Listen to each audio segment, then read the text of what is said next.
Students, आज हम करेंगे क्लास 9 उस वाले सैम्पल पेपर के कुछ सिलेक्टेड क्वेश्चन जो बड़े बड़े क्वेश्चन हैं। चलिए फटाफट आप मेरे साथ कॉपी पेन लेके क्वेश्चंस करना स्टार्ट करिए। ठीक है, फर्स्ट क्वेश्चन है two circle intersect at 2 point B and C through B, two line segment A B D and P B Q are drawn to intersect the circle at A D and P.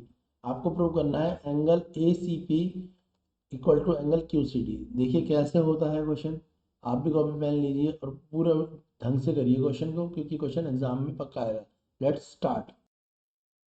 तो देखो ये figure है question की जो हमने पढ़ा था। Question में आपको प्रूव क्या करना है, आपको प्रूव करना है A C P equal to Q C D, यानी एंगल 1 को एंगल 2 के प्रूव करना है। आपको प्रूव क्या करना है बेटा, आपको प्रूव करना है एंगल 1 किसके इक्वल हो जाए, एंगल 2 के। ये आपको प्रूव करना है, मैंने लिख भी दिया। अब देखो प्रूव करने का तरीका क्या है, तो हम सबसे पहले ये देखेंगे कि ये होगा कैसे प्रूव। तो हमें क्या क्लियर दिख रहा है, हमें दिख रही है एक कॉर्ड है, ये देखो एपी, ये दिख रही है बेटा एपी। तो एपी कॉर्ड में कौन कौन से ट्राइंगल बन रहे हैं, एक एपी कॉर्ड में बन रहा है ये वाला ट्राइंगल, और एक एपी कॉर्ड में बन रहा है ये ट्राइंगल। यानी इसमें से अगर एंगल 3 मान ले तो हमारे को पता है इस एपी कॉर्ड में अगर हम इस सर्कल को ऐसे कर दें, ऐसे अगर हम ऐसे समझें, सर्कल को हम चेंज कर दें, तो ये एक कॉर्ड है और इसमें कॉर्ड में एंगल 1 किसके इक्वल बन रहा है, एंगल 3 के। और सेम ही यही तरीका यहाँ पे भी हो सकता है कि ये कॉर्ड है, इस कॉर्ड में ये वाला एंगल यानी एंगल 2 के इक्वल बन रहा है एंगल 4, ये ध्यान देना है। ठीक है, तो अगर हम दोनों सर्कलों की बात करें तो हमारे को जो सॉल्यूशन है उसे करने के लिए हमारे पास क्या गिवन है, हम ये कह सकते हैं कि हम क्या कहेंगे, हम बोलेंगे एंगल 1 किसके इक्वल हो रहा है, एंगल 3 के। ये एंगल 3 के इक्वल हो रहा है, क्यों हो रहा है, सेम आर्क, सेम आर्क के कारण। और वो आर्क कौन सी है, एपी। ये बात समझ आ गई, तो सेम आर्क वो कौन सी है बेटा, एपी आर्क, आर्क का निशान मिला, ये रीजन। और ऐसी 2 एंगल 2 किसके इक्वल है, 4 के, ये 4 है।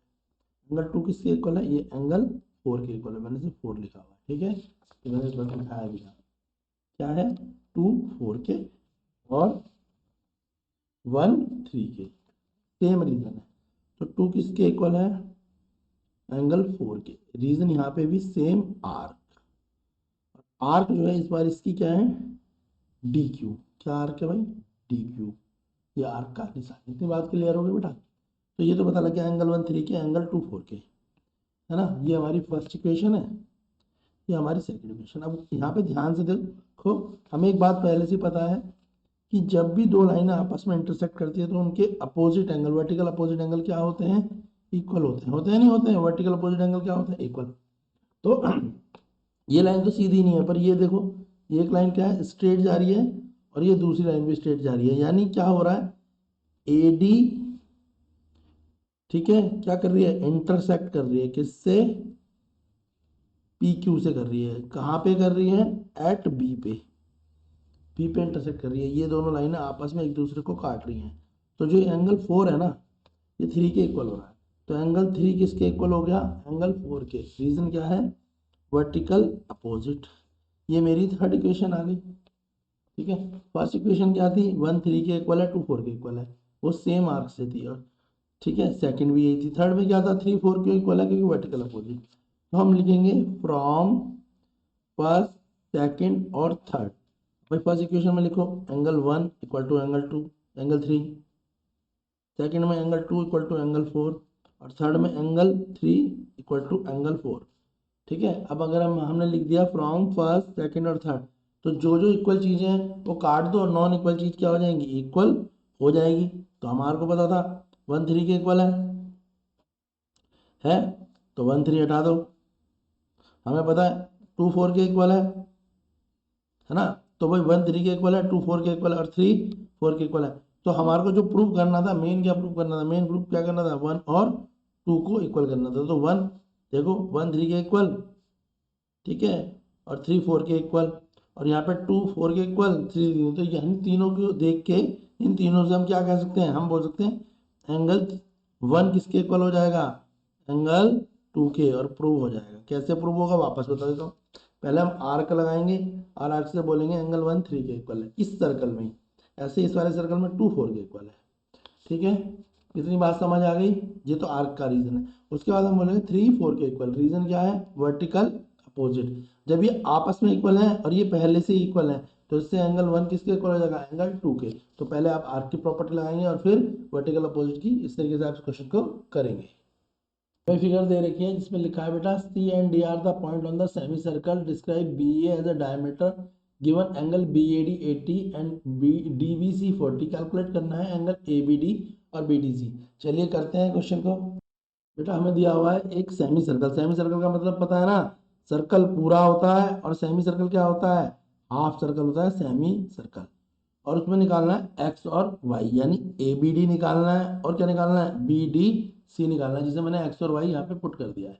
देखो सिंपल सी बात है, आपको सबसे पहले ये देखना पड़ेगा कि इस सर्कल में जो भी फिगर बन रही है क्या वो एक साइक्लिक क्वाड्रिलेटर है। साइक्लिक क्वाड्रिलेटर का मतलब होता है कोई एक सर्कल जिसके अंदर कोई भी 4 साइडेड फिगर बन रही हो। तो देखो ये एक भी है, इसमें देखो 1 2 3 और 4, तो ये भी एक साइक्लिक क्वाड्रिलेटर है। और जब भी, क्योंकि साइक्लिक क्वाड्रिलेटर का मतलब क्या? जिसके अंदर कोई भी 4 साइडेड फिगर हो, चाहे उसके अंदर स्क्वायर आए, रोम्बस आए, चाहे रेक्टेंगल आए, वो सब क्या होते हैं? एक साइक्लिक क्वाड्रिलेटर। और साइक्लिक क्वाड्रिलेटर की एक प्रॉपर्टी होती है, वो याद रखना हमेशा, एंगल ए और एंगल सी, इन दोनों का सम हमेशा क्या होगा? 180। एंगल बी और एंगल डी, उनका सम भी क्या होगा? 180। ये एक प्रॉपर्टी है। ये किसकी प्रॉपर्टी है? ये साइक्लिक क्वाड्रिलेटर की प्रॉपर्टी है, ये ध्यान रखना। ठीक है, क्योंकि वही प्रॉपर्टी यहाँ पे लगेगी। तो अभी हमें क्या निकालना है? एक्स और वाई। पर एक्स वाई डायरेक्ट नहीं निकलेगा, तो हमें सबसे पहले साइक्लिक में सोचना पड़ेगा। तो देखो हमें अभी पता लगा एंगल ए और एंगल सी क्या होना चाहिए? 180। ऐसे एंगल बी और एंगल डी भी क्या होना चाहिए? 180, क्योंकि एक प्रॉपर्टी है। तो हमारे पास एंगल ए है और तो इससे हम एंगल सी निकाल सकते हैं बेटा, बिल्कुल क्लियर। तो हम क्या करेंगे? Angle A plus angle C equal to 180, क्योंकि क्वेश्चन कहीं ना कहीं से तो स्टार्ट करना है। तो एंगल ए क्या है मेरे पास? 80, और एंगल सी की वैल्यू निकल जाएगी। तो बेटा मेरा एंगल सी क्या आ जाएगा? मेरा एंगल सी आ जाएगा 180 माइनस 80, यानी 100।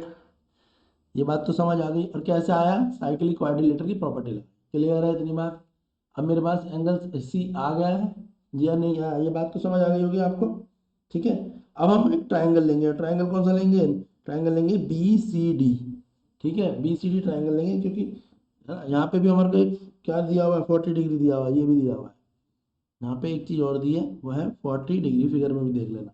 ठीक है, तो हम ट्राइंगल कौन सा लेंगे? अब हम ट्राइंगल ले लेंगे, ट्राइंगल बी सी डी। इसीलिए मैंने सी निकाला, नहीं तो निकलता नहीं कुछ भी। ठीक है, यहाँ पे साइकिल की प्रॉपर्टी लगाई। अब हम एक ट्राइंगल लेंगे। कौन सा ट्राइंगल लेंगे बेटा? Triangle B C D. और इसमें एंगल से हम प्रॉपर्टी लगा देंगे, एक 40 डिग्री, एक एंगल सी और वाई।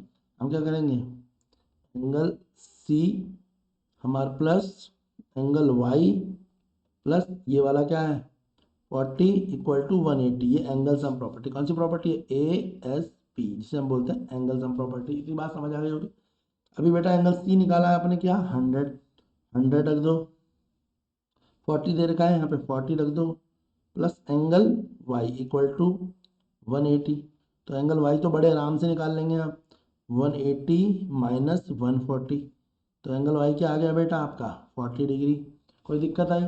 यानी तो आपका जो निकला बी डी सी, क्या निकल गया? बी डी सी क्या निकला बेटा आपका? बी डी सी वो निकल गया 40 डिग्री। ये बात समझ आ गई, जिसे मैंने 22 वाई से रिप्रेजेंट करा हुआ है। क्लियर है?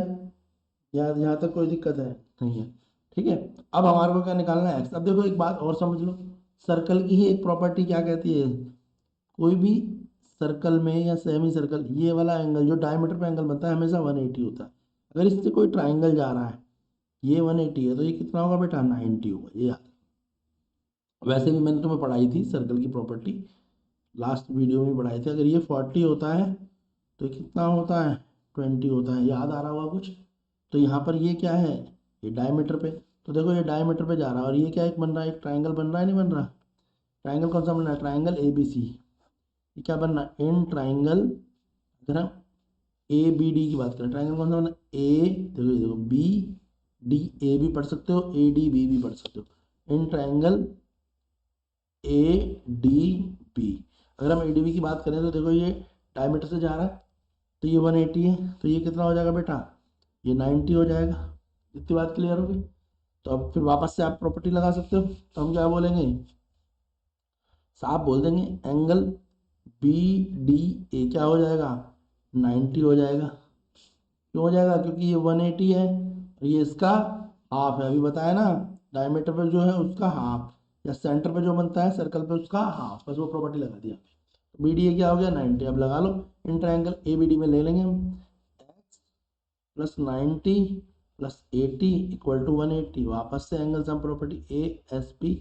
तो एक्स की वैल्यू क्या आ जाएगी 180, 90 80 क्या होता है 170, यानी एक्स की वैल्यू क्या आ गई बेटा 10 आ गया, 10 डिग्री। और एक्स का मतलब क्या है ए बी डी। तो मेरा ए बी डी क्या आया, ए बी डी आ गया 10, बी डी सी क्या आया था 40। ये दोनों चीज़ें आपको निकालनी थी। ये वेरी इंपॉर्टेंट क्वेश्चन है, कई पिछले साल के पेपर में, उससे पिछले साल के पेपर में, फाइनल एग्जाम में भी बहुत सारे बच्चों के एग्जाम में आया। अभी सैम्पल पेपर पे 3 सैम्पल पेपरों में मैंने लगातार इस पेपर को देखा है, ये क्वेश्चन देखा है। तो इस क्वेश्चन को जरूर करके जाएं ताकि आप पेपर में अच्छे से स्कोर कर पाएँ।